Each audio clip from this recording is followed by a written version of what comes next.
Lo que estás a punto de escuchar no es solo una historia familiar, es una advertencia sobre lo que ocurre cuando una madre viuda se niega a que la avaricia le arrebate su casa, su dignidad y el legado de toda su vida.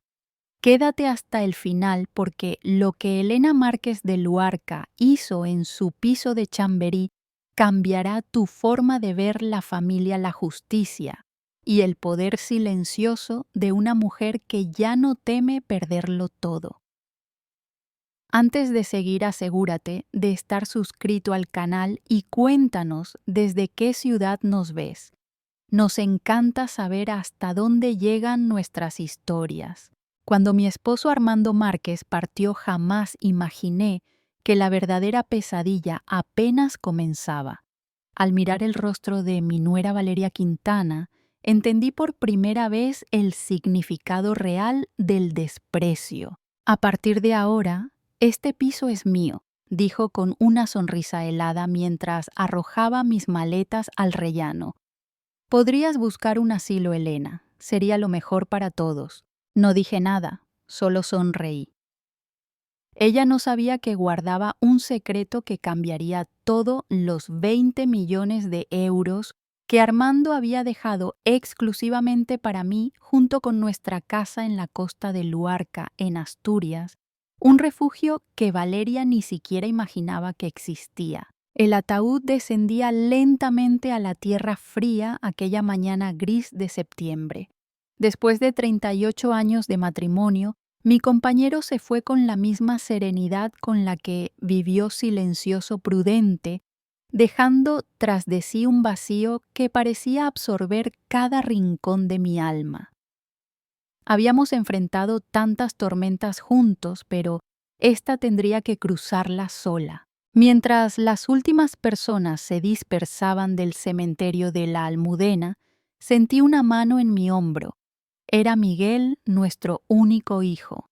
«Mamá, vámonos a casa, necesitas descansar», asentí, incapaz de transformar en palabras el torbellino que me devoraba por dentro. A mi lado, Valeria permanecía inmóvil. Ni una lágrima, ni un gesto de luto, solo esa mirada calculadora que se paseaba por cada rostro como si estuviera evaluando quién podría serle útil en el futuro. El camino de regreso al piso en Chamberí transcurrió en un silencio espeso, solo interrumpido por el golpeteo de la lluvia contra el parabrisas. Miguel conducía con el rostro pálido. Valeria, sentada a su lado, revisaba su teléfono sin descanso.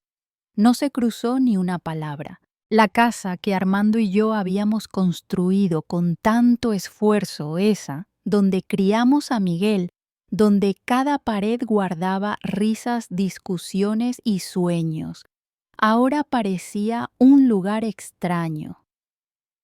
Cuando llegamos, noté algo que me hizo detenerme. Mis 3 maletas, las que había preparado para quedarme unos días con ellos, después del entierro, estaban apiladas junto a la puerta del portal, empapadas por la llovizna madrileña. «¿Qué significa esto?», pregunté con la voz temblorosa. Valeria se encogió de hombros y sonrió con superioridad.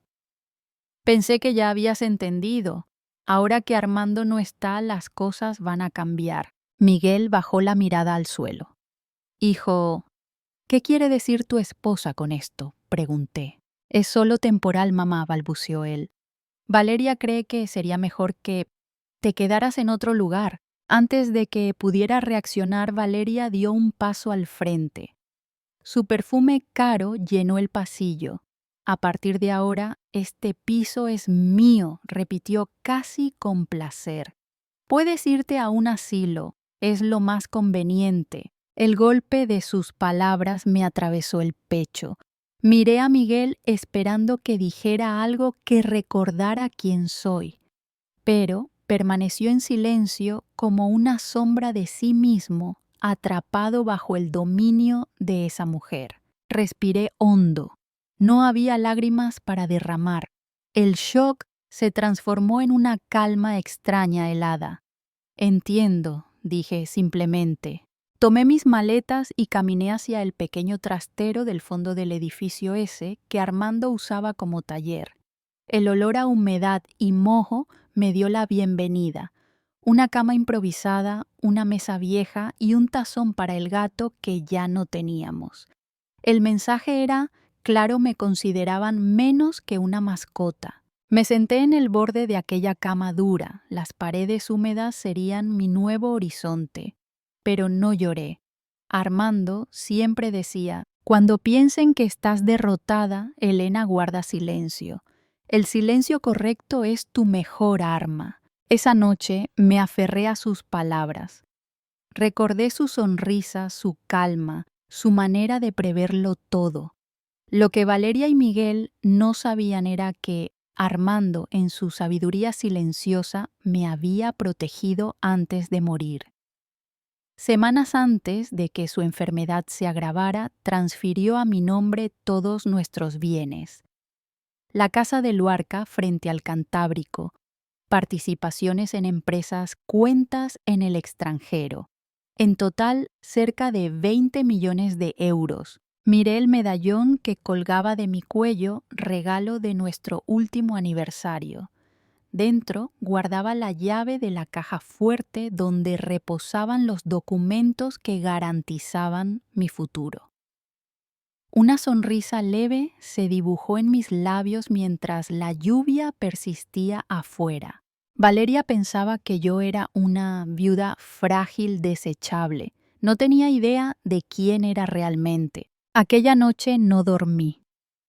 El sonido constante del agua en el tejado marcaba las horas como un metrónomo. Pasé la madrugada planeando, no por venganza sino por justicia, por mí, por Armando, por todo lo que habíamos construido. Al amanecer escuché los pasos de Valeria en el piso superior. El aroma a café recién hecho descendía por las escaleras mezclado con el perfume caro que tanto odiaba.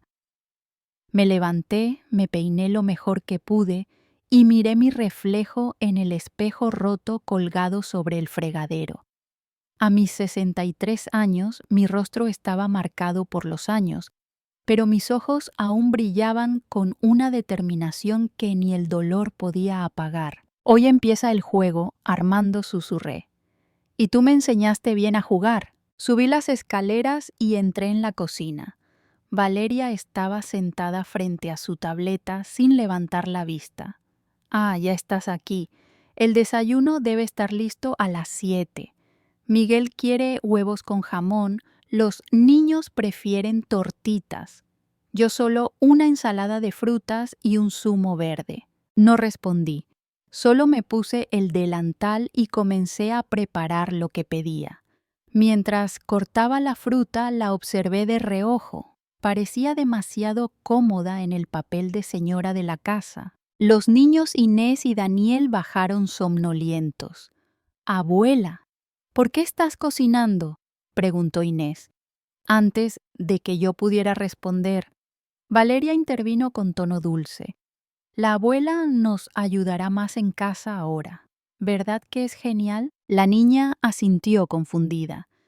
Daniel, con sus 12 años, ni siquiera levantó la vista del móvil. Miguel apareció trajeado para el trabajo, evitando mirarme. «Buenos días», murmuró. Serví el desayuno en silencio. Nadie me invitó a sentarme.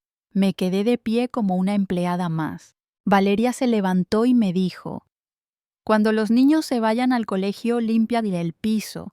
Y no olvides regar las plantas del balcón». Asentí sin decir palabra. En ese instante comprendí algo.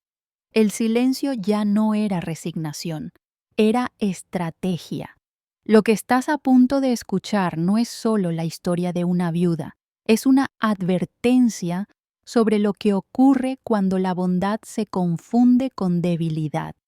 Quédate hasta el final, porque lo que Elena de Montoro hizo en su casa de Santander cambiará la forma en que ves la lealtad, la familia y el valor de una mujer que decide no rendirse. Cuando mi esposo Armando partió, el mundo se detuvo.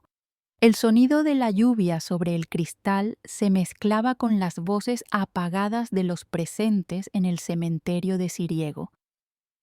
38 años de matrimonio se resumían ahora en un puñado de flores marchitas sobre un ataúd que descendía lentamente hacia la tierra húmeda.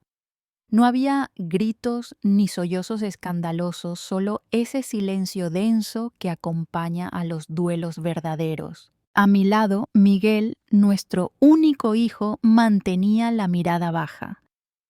Julieta, su esposa, observaba con un aire que nada tenía de pena, ni una lágrima, ni una mueca de tristeza. Su rostro, cuidadosamente maquillado, parecía más propio de una inauguración que de un funeral. En ese instante lo comprendí, la pesadilla no había empezado con la muerte de Armando, sino con aquella mirada helada de mi nuera. Al regresar a casa, el silencio en el coche era casi insoportable. Miguel conducía concentrado en la carretera. Julieta deslizaba su dedo por la pantalla del móvil como si ya no formara parte de nuestra tragedia. Solo se oía la lluvia golpeando el parabrisas. Cuando entramos en la cochera, vi algo que me dejó helada: 3 maletas apiladas junto a la puerta mojadas por la llovizna. Eran las mías. ¿Qué significa esto?, pregunté, la voz rota. Julieta se encogió de hombros con una sonrisa que podría haber cortado el aire. Significa que las cosas van a cambiar, Elena. Ahora que Armando ya no está, esta casa será administrada de otra manera. Miguel bajó la mirada y en ese gesto supe que ella hablaba por los dos. No recuerdo haber gritado, solo una calma extraña se apoderó de mí, como si una parte de mi alma se hubiera ido con mi marido y la otra se hubiera quedado para resistir. Llevé mis maletas al pequeño cuarto de servicio en la parte trasera de la casa. Olor a humedad, paredes descascaradas y una ventana tan pequeña que la luz entraba como una herida. Sobre una mesa vieja había un tazón para perro. El mensaje era claro: yo valía menos que una mascota. Me senté en la cama y cerré los ojos. Podía escuchar el eco de la voz de Armando: cuando piensen que estás derrotada, guarda silencio.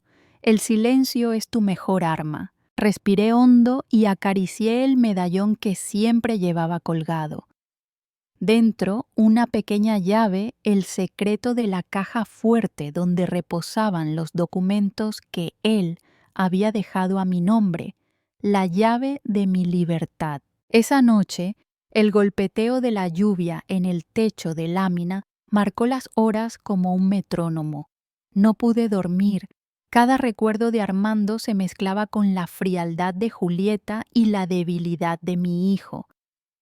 Pero en medio de ese torbellino empezó a formarse una idea: yo no iba a dejar que me arrebataran mi vida ni la memoria del hombre que amé. Al amanecer me arreglé en silencio. Me puse el abrigo gris que Armando me regaló en nuestro último aniversario y salí al patio para respirar el aire húmedo de Santander. El olor a mar llegaba con la brisa, recordándome los veranos que pasábamos en la costa. Desde el otro lado de la valla, una voz me sobresaltó. «Elena, soy Lucía. ¿Estás bien?» Lucía Gálvez era mi vecina desde hace más de 20 años, una maestra jubilada con ojos de halcón y corazón de oro. Le sonreí débilmente. «Estoy bien, Lucía. Solo ha sido una noche larga». Ella me miró fijamente como si leyera la verdad entre mis palabras. «Si necesitas algo, cualquier cosa, aquí me tienes». Aquel gesto sencillo me recordó que no todo estaba perdido. Había miradas que aún reconocían la dignidad, aunque el mundo quisiera pisotearla. Más tarde, cuando subí a la cocina, Julieta ya estaba sentada en la mesa dando órdenes. El desayuno a las 7 en punto. Miguel quiere huevos revueltos, los niños hot cakes. Yo tomaré solo un jugo verde. No respondí. Me puse el delantal y comencé a preparar todo en silencio. Mientras cortaba las frutas, la vi por el rabillo del ojo, tan segura de sí misma, tan instalada en su nuevo trono. La niña de 10 años, Jimena, entró medio dormida y me abrazó. «Abuela, ¿por qué estás cocinando?». Antes de que pudiera responder, Julieta intervino. «La abuela va a ayudarnos más en la casa. Así podrás verla todos los días». La niña asintió confundida. Yo solo le acaricié el cabello. Durante ese desayuno fingí ser una sombra. No comí, no hablé, solo observé. Y mientras Julieta daba órdenes y Miguel la seguía en silencio, en mi interior se iba formando una certeza. Había subestimado a la mujer que su suegra podía llegar a ser. Cuando todos salieron, me quedé sola en la cocina y abrí el cuaderno que guardaba Armando en el cajón del mueble antiguo. Entre las páginas encontré una nota escrita con su letra firme: «Si algún día sientes que te quitan todo, mira dentro de ti y recuerda que ahí es donde vive tu fuerza». Apreté el papel contra el pecho y dejé que una sola lágrima cayera. Esa lágrima no era de debilidad, sino de renacimiento. Lucía desde su ventana me vio y levantó la mano en silencio. Yo asentí. El juego acababa de empezar y esta vez yo iba a mover las piezas. El reloj del pasillo marcó las 9 cuando me quité el delantal. La casa estaba en orden, pero mi mente no. Caminé hasta el patio y miré al cielo gris del norte, donde las gaviotas dibujaban círculos sobre el mar. En ese instante juré que jamás volvería a ser una mujer silenciada. La vida me había quitado al hombre que amaba, pero me había dejado una herencia aún mayor: su sabiduría. Y con esa sabiduría empezaría mi venganza silenciosa. Si esta historia te ha conmovido, regálale un me gusta y suscríbete para no perder las siguientes partes. Tu apoyo mantiene vivas estas historias de mujeres que nunca se rinden. El amanecer en Santander trajo consigo un aire salado y un cielo gris perlado. La casa parecía más grande desde que Armando ya no estaba llena de silencios que pesaban más que los muebles. Julieta seguía imponiendo su rutina de órdenes y gestos altivos, mientras yo aprendía a escuchar en silencio, a observar cada palabra, cada sombra. Lucía Gálvez. Mi vecina pasó esa mañana con un termo de café y una mirada que decía más que cualquier consuelo. «He notado movimiento en tu garaje anoche», susurró mientras me ofrecía la taza. Un coche negro se detuvo y alguien entró. Un escalofrío me recorrió la espalda. Nadie tenía llaves aparte de Miguel y Julieta. Esa noche esperé despierta. A las 2:30 escuché un leve chirrido proveniente del despacho de Armando. Me levanté sin hacer ruido. La puerta estaba entreabierta. Dentro una sombra se movía bajo la luz tenue del escritorio. Era Julieta. Revisaba cajones, carpetas, incluso los libros del estante. No me vio, me quedé en el umbral observando cómo sacaba un sobre y lo escondía en su bolso. Cuando se marchó esperé unos minutos y encendí la luz. El desorden era mínimo, pero suficiente para un ojo que conocía aquel lugar. Recordé la voz de Armando serena, precavida. Si alguna vez alguien busca demasiado, es porque sabe que hay algo que aún no ha encontrado. Con las manos temblorosas empecé a revisar los libros. Detrás de un volumen de historia local, hallé una pequeña ranura de madera. Dentro una caja metálica sellada con una cerradura antigua. La abrí con la llave del medallón. Allí estaban los documentos de la empresa familiar, una cuenta bancaria en Suiza y un sobre con mi nombre. Solo unas líneas. Elena, si lees esto, significa que tus sospechas eran ciertas. Protege lo nuestro. Usa el silencio como tu espada. Sentí que mi pulso se calmaba. No estaba sola.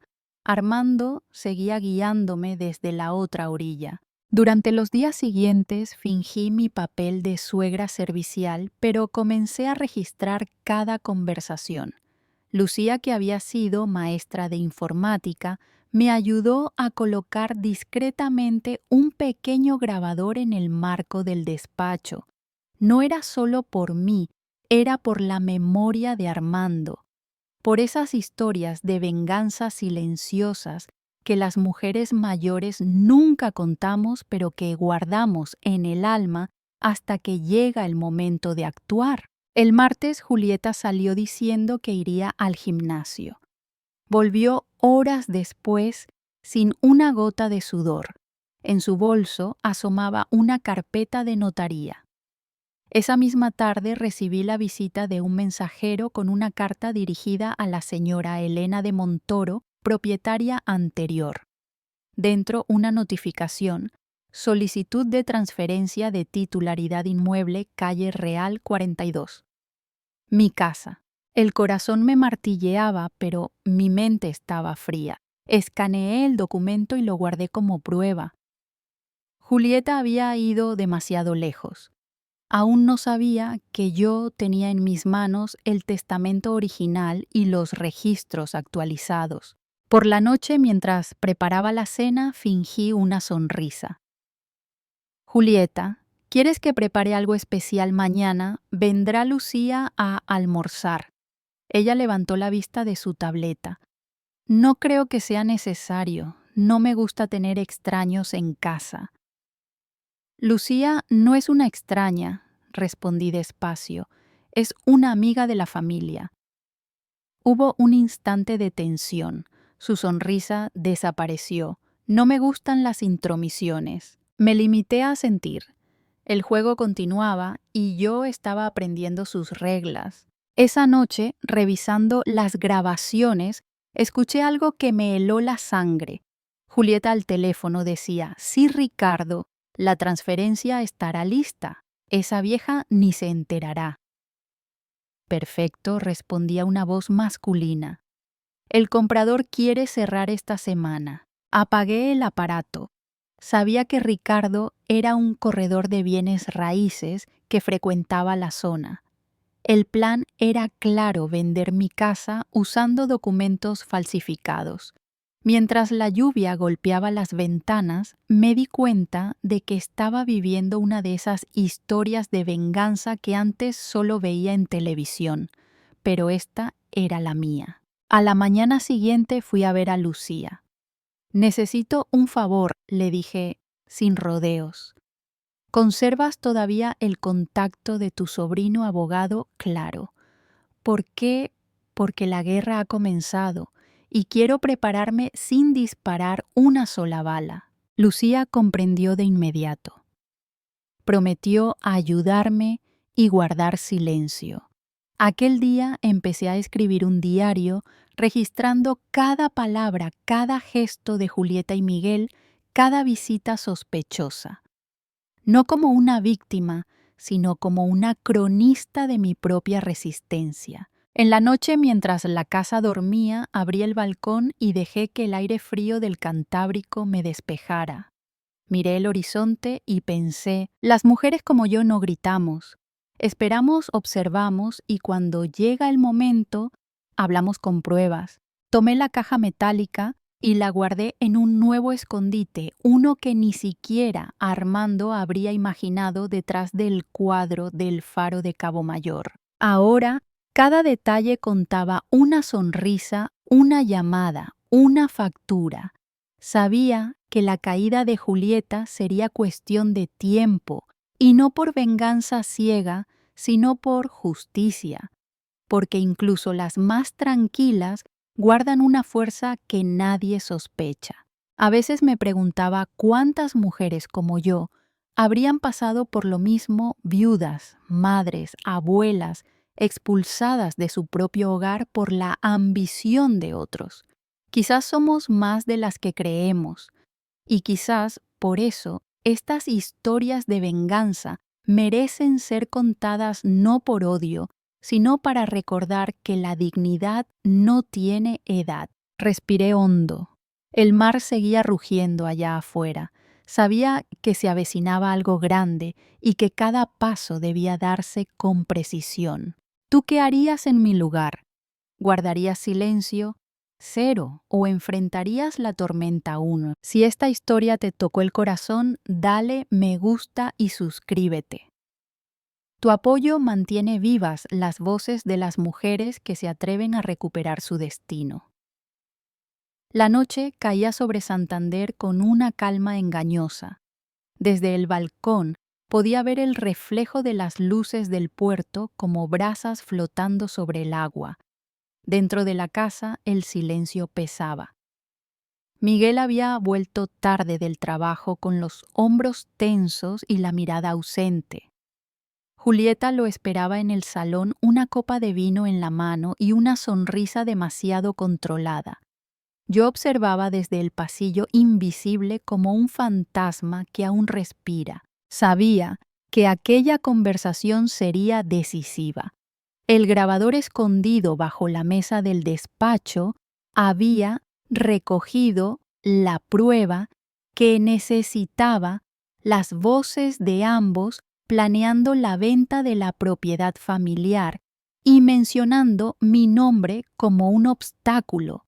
Pero lo que me dolía no era la traición material, era la emocional. Mi propio hijo, el niño al que había enseñado a caminar, callaba ante los abusos de su esposa. Esa noche decidí hablar. Esperé a que Julieta subiera a acostarse y toqué suavemente la puerta del despacho.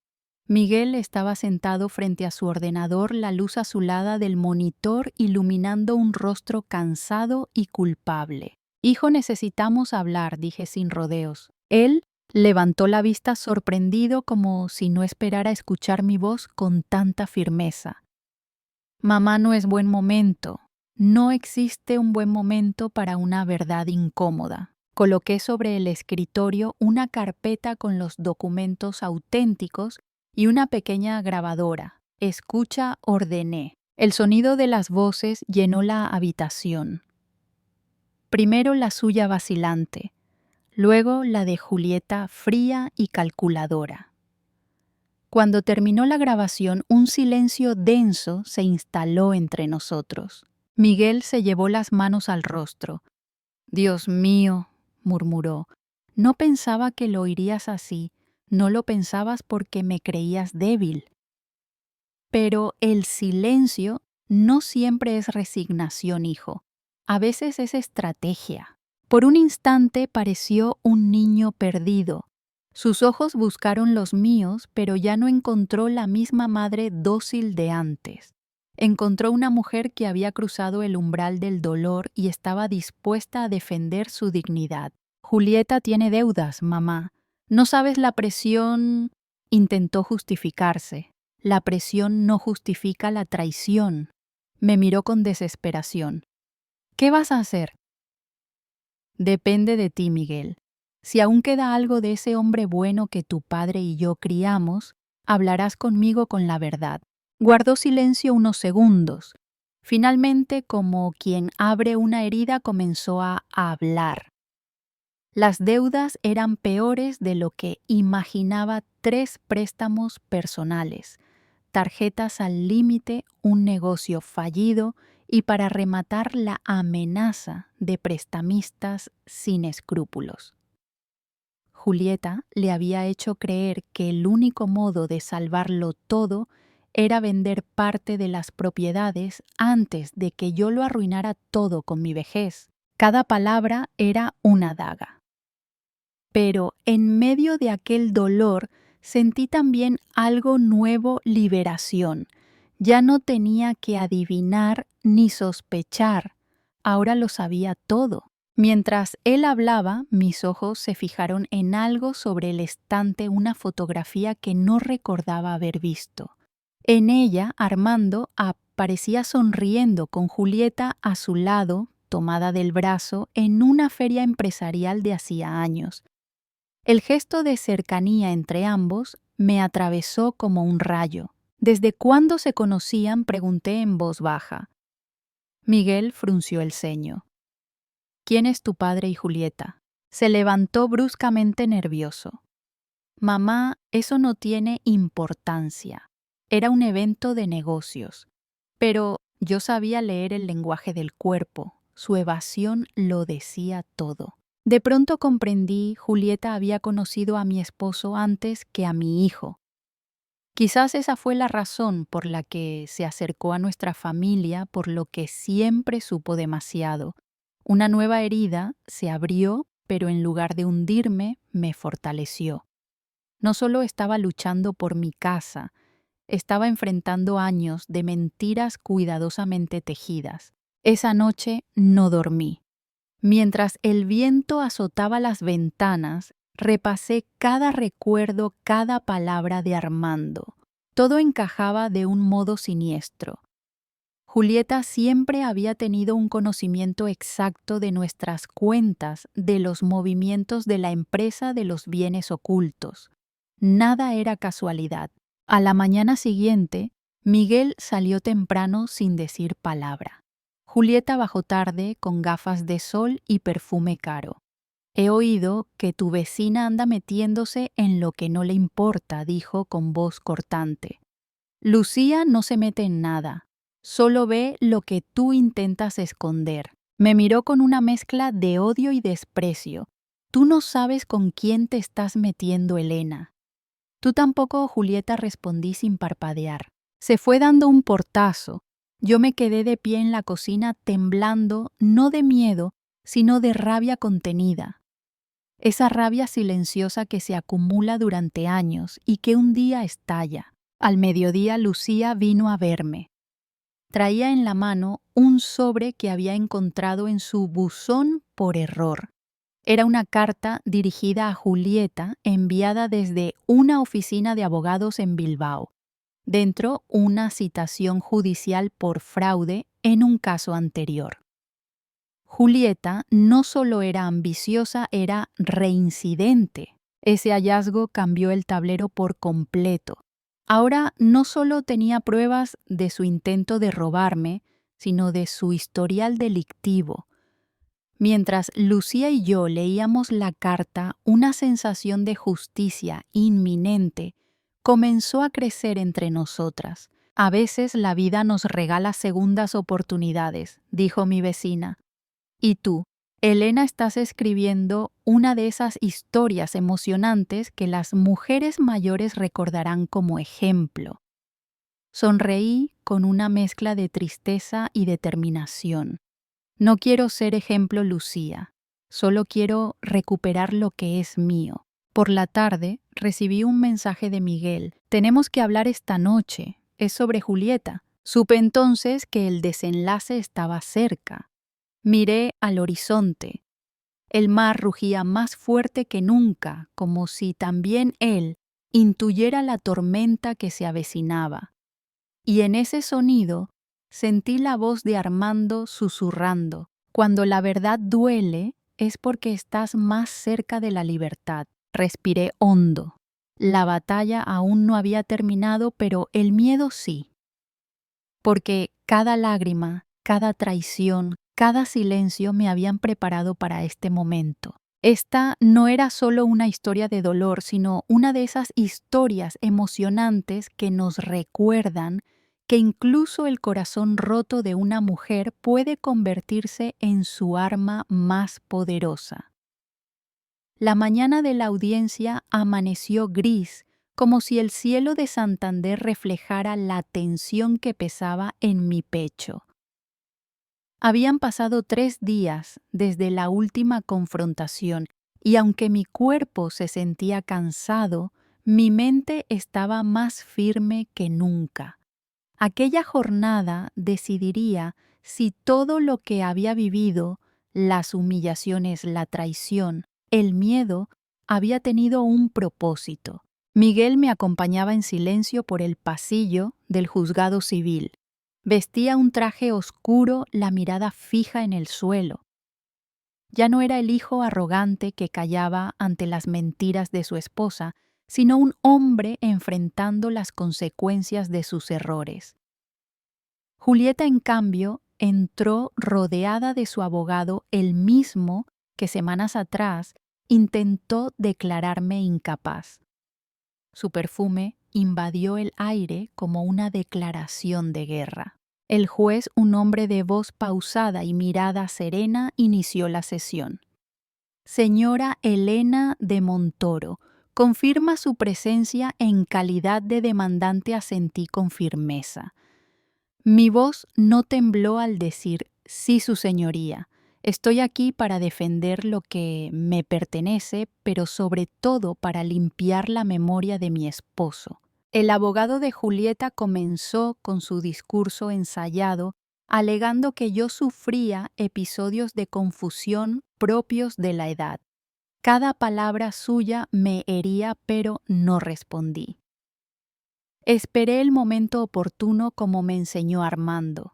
Cuando el juez me concedió la palabra, saqué de mi bolso una pequeña grabadora y una copia del testamento. La encendí sin preámbulos.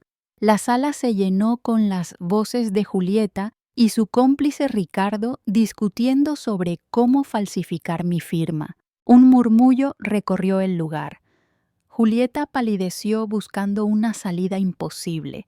Su abogado intentó interrumpir, pero el juez lo detuvo con un gesto. Deje que termine, ordenó. La grabación seguía, la vieja no se enterará. Miguel firmará por ella si hace falta. Miguel bajó la cabeza avergonzado, mientras las lágrimas rodaban por mis mejillas, no de tristeza, sino de alivio. Por fin la verdad tenía voz. Cuando el audio terminó, el juez se recostó en su silla. Esto cambia todo. La señora de Montoro no solo conserva plenas facultades, sino que es la única propietaria legal de los bienes en disputa. Julieta se levantó bruscamente. Eso es mentira. Me está tendiendo una trampa. El juez golpeó la mesa con su mazo. Cállese, señora Silva. Tiene derecho a defenderse, no a gritar. La vi temblar atrapada en su propia red. Fue entonces cuando añadí el último golpe. Su señoría, también tengo una copia de una carta judicial que la vincula a un caso previo de fraude en Bilbao. El juez levantó una ceja. Julieta se desplomó en la silla. El silencio que siguió fue más elocuente que cualquier sentencia. Lucía, mi vecina, que había acudido como testigo, me miró desde la última fila y sonrió discretamente. Sabíamos que aquel día no solo estaba en juego mi casa, sino la dignidad de muchas mujeres que habían sido silenciadas por años. Cuando la audiencia terminó, el juez dictó su resolución. Julieta quedaba legalmente apartada de toda administración de bienes y enfrentaría cargos por falsificación y tentativa de fraude. Miguel fue absuelto de delito, pero con una advertencia: su omisión había tenido consecuencias graves. Al salir del tribunal, el aire frío me golpeó el rostro como una caricia. Por primera vez en mucho tiempo, respiré sin miedo. Miguel me tomó de la mano. Mamá, lo siento. No mereces perdonarme. El perdón no se merece, hijo, le respondí con calma. Se ofrece cuando el corazón está listo, y el mío por fin lo estaba. Esa tarde volvimos a casa. Los niños corrieron a abrazarme, ajenos a la tormenta que acabábamos de dejar atrás. Mientras preparaba café en silencio, sentí que la casa recuperaba su alma. El reloj del pasillo volvió a sonar como antes, marcando un tiempo nuevo. Lucía vino a visitarme. Traía flores y una sonrisa. Eres una inspiración, Elena, me dijo. Lo que has hecho hoy no es solo justicia, es una lección. Sonreí. No quería venganza, Lucía, solo quería paz. Y la has conseguido, respondió ella. Las mujeres de nuestra edad deberíamos contar más historias que inspiran no solo de amor, sino de valor. Asentí mirando al horizonte. Tal vez tenía razón. Tal vez esta historia no era solo mía, sino de todas las que alguna vez fueron subestimadas, humilladas o silenciadas. Porque incluso las arrugas guardan memoria y cada cicatriz puede transformarse en un símbolo de libertad. Por la noche abrí mi diario y escribí: hoy terminé un ciclo. La justicia no siempre llega rápido, pero llega cuando la acompañas con dignidad. Apagué la lámpara y escuché el rumor del mar. El viento traía consigo la promesa de un nuevo comienzo. Recordé a Armando, su voz suave, sus manos protectoras. Cerré los ojos y sentí su presencia como una brisa cálida sobre mi mejilla. La vida, pensé, es un vaivén entre el dolor y la esperanza. Y aunque el camino haya sido duro, al final, todo tiene sentido cuando una mujer recupera su voz. Quizás algún día alguien escuche mi historia y entienda que incluso después de la oscuridad siempre hay luz. Porque no hay edad para empezar de nuevo. Porque aún existen historias que inspiran, nacidas de la fuerza silenciosa de quienes se negaron a rendirse. Y si esta historia tocó tu corazón, dale me gusta y suscríbete para seguir descubriendo más relatos de mujeres que encontraron en su verdad la mayor de las victorias. Habían pasado 3 meses desde la audiencia. La vida en la casa volvía poco a poco a su ritmo. Los niños llenaban las habitaciones de risas. Lucía traía flores frescas cada semana y el mar con su rumor constante parecía borrar las cicatrices invisibles que la tormenta había dejado. Miguel, ahora más sereno, había abierto una pequeña librería en el centro de Santander.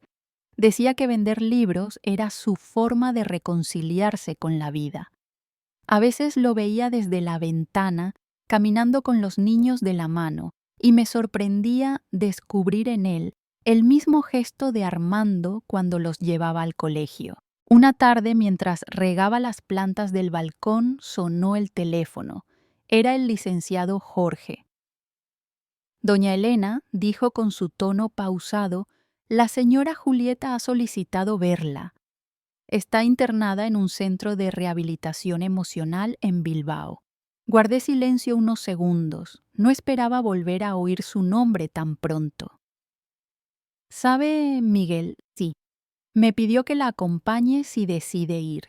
Colgué el teléfono con el corazón agitado. El perdón no era algo que se pidiera, pensaba, sino algo que se construía poco a poco. Esa noche, frente al espejo, me pregunté si estaba preparada. No por ella, sino por mí misma. Al día siguiente tomé el tren a Bilbao. El paisaje del norte, con sus colinas verdes y su luz plateada, me recordó que la vida siempre ofrece nuevas estaciones, incluso después de los inviernos más duros. Cuando entré en el centro, Julieta estaba sentada en un banco del jardín, más delgada, con el cabello recogido y el rostro sin maquillaje. Levantó la vista y por un momento vi en ella a una mujer diferente, despojada de soberbia, con los ojos llenos de cansancio. «No pensé que vendrías», dijo con voz temblorosa. Yo tampoco respondí, pero los años me enseñaron que la rabia se vuelve una carga demasiado pesada. Hubo un silencio largo, casi incómodo. Luego ella bajó la mirada. «No busco justificarme. Sé lo que hice.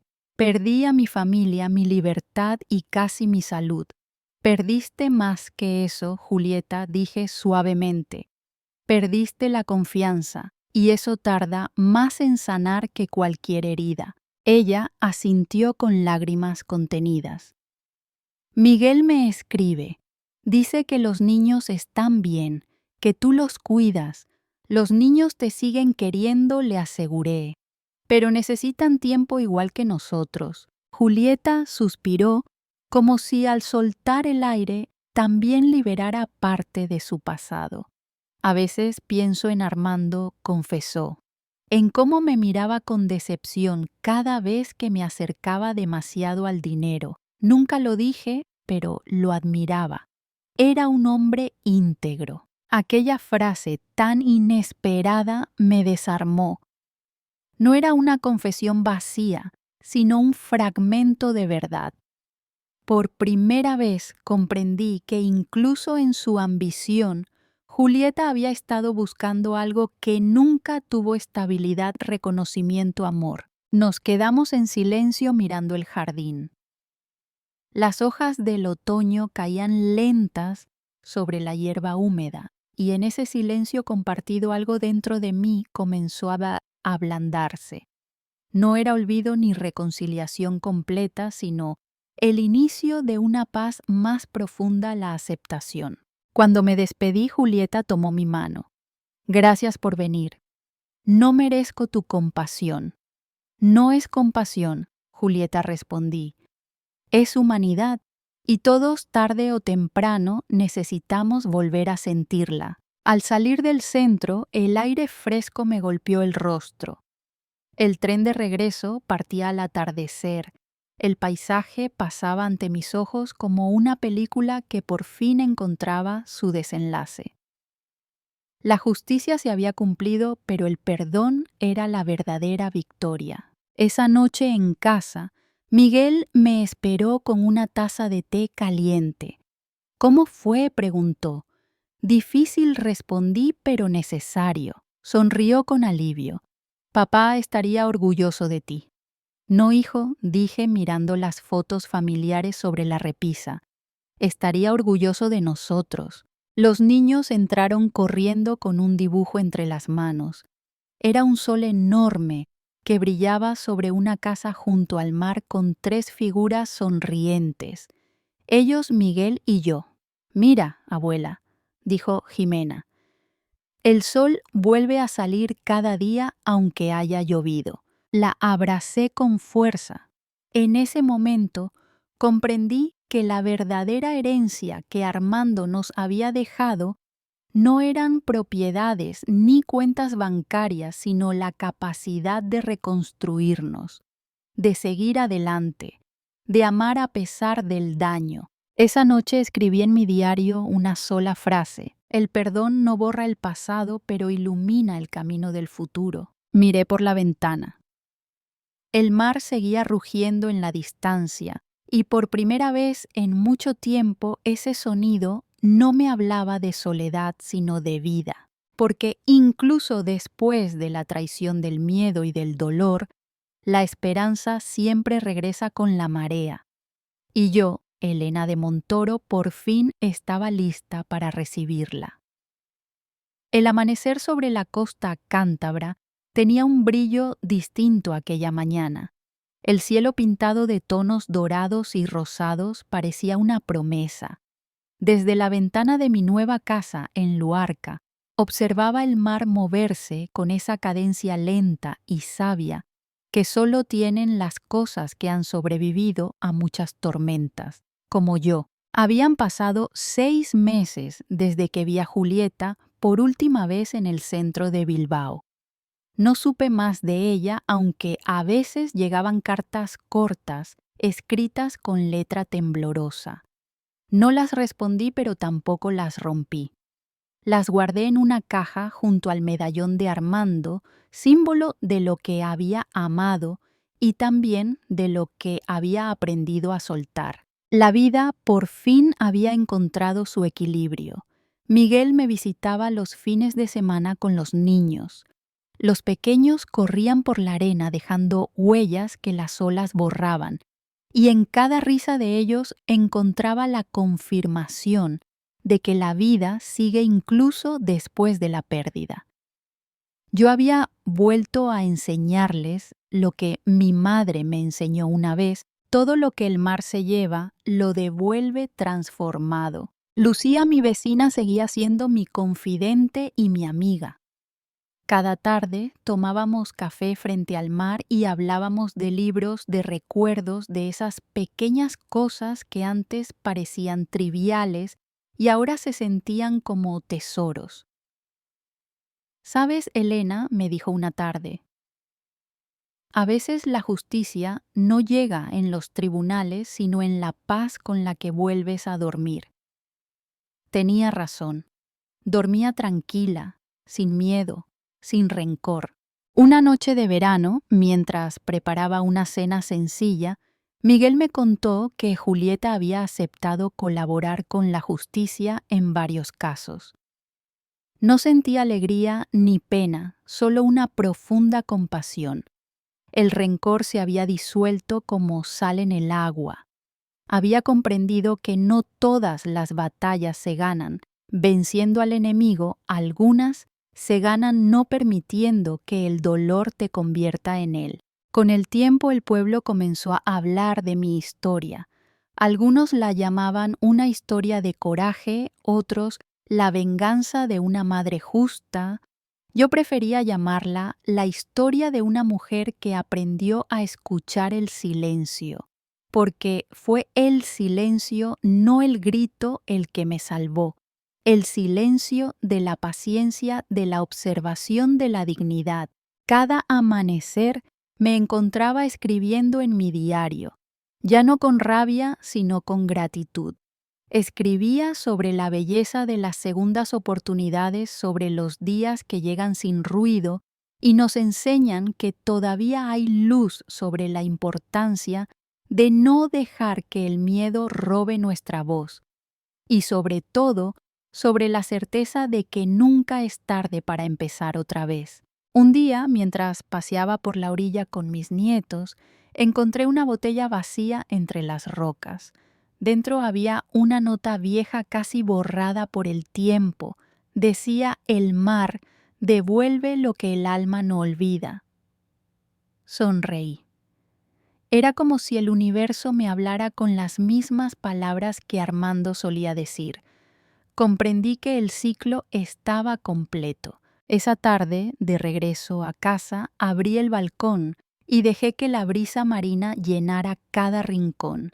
Encendí una vela y coloqué el medallón sobre la mesa. El reflejo de la llama bailaba sobre el metal dorado. Por primera vez en mucho tiempo no sentí ausencia, sentí presencia, la suya, la mía, la de todo lo vivido. Miré el horizonte y murmuré: gracias por no rendirme, por darme fuerza, incluso cuando creí haberla perdido. Entonces comprendí que la verdadera venganza no era destruir al otro, sino reconstruirse a una misma, que la verdadera victoria no estaba en el castigo, sino en la serenidad, y que la dignidad, cuando se defiende con amor, se convierte en libertad. A mis 68 años, la vida me había devuelto algo que creía perdido: la esperanza, y con ella el deseo profundo de seguir aprendiendo, de seguir compartiendo, de seguir viviendo con el alma abierta. Mientras el sol caía sobre el mar, escribí las últimas palabras de mi diario: he perdonado, y en ese perdón he renacido. Cerré el cuaderno, tomé una copa de vino blanco y brindé en silencio por el pasado, por los que partieron y por los que aún seguimos aquí. El sonido de las olas me acompañó como una canción antigua, familiar, eterna, porque al final todas las tormentas pasan y solo queda lo que somos capaces de sembrar en calma. Y esa calma, la mía, era el legado más valioso que podía dejarle a mis hijos y a mis nietos. Gracias por escuchar esta historia. Si te emocionó, suscríbete al canal, deja tu comentario y comparte desde donde nos ves. Tu voz, tu historia y tu experiencia son las que dan vida a este espacio donde celebramos la fuerza de las mujeres, la memoria y la esperanza.